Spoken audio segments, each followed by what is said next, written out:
Dippack Mistri has a question for neuroscience, and it is not a gentle one. Today, we're in the territory of consciousness, what it is, whether science can locate it, and what the Hindu philosophical tradition has been saying about it for centuries. One theme, one sustained argument. Let's start with the question of whether consciousness can actually be banished.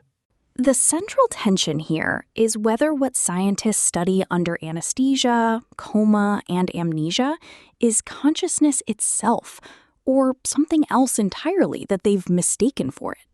The post opens with two new scientist sources on anesthesia research, and the findings are genuinely striking. The setup: both propofol and the inhaled anesthetic sevoflurane inhibited the transmission of feedback signals from the frontal cortex in anesthetized surgical patients. The backward signals recovered at the same time as consciousness returned. So the upshot is that what these studies are actually tracking is the disruption of feedback loops between brain regions, not the elimination of awareness itself, but the collapse of the mind's reporting machinery. And that distinction is exactly the hinge of the argument. The post's position is that scientists have mapped the 5 sheaths: body, breath, mind, intellect, bliss, with considerable sophistication, and then mistaken the outermost layers for the whole building. The post draws on King Janaka's discourse from the Tripura Rahasya to make the contrast concrete.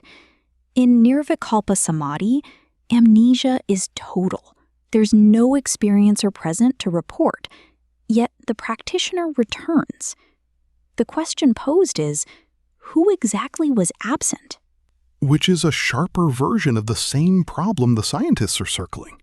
Their own source admits it plainly. So many regions have been implicated, it is hard to know which, if any, are the root cause of loss of consciousness. The post then brings in the Uladu Narpadu, with its invocation, asking whether a sense of existence is even possible without something that already exists, framing consciousness not as a product of neural activity, but as the prior condition that makes any observation possible at all. The argument lands here. An instrument records motion, time, and space.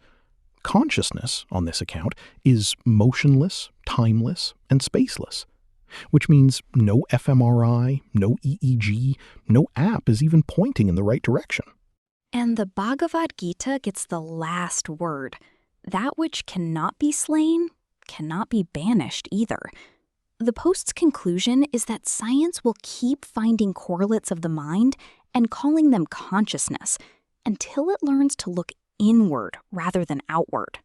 Which puts the whole neuroscience literature in an interesting position. Not wrong about the brain, just wrong about what the brain is a picture of. The question underneath all of this is whether the tools we build can ever reach the thing doing the building.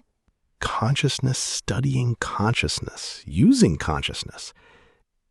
The next episode will tell us what Dippack Mistri makes of that recursion.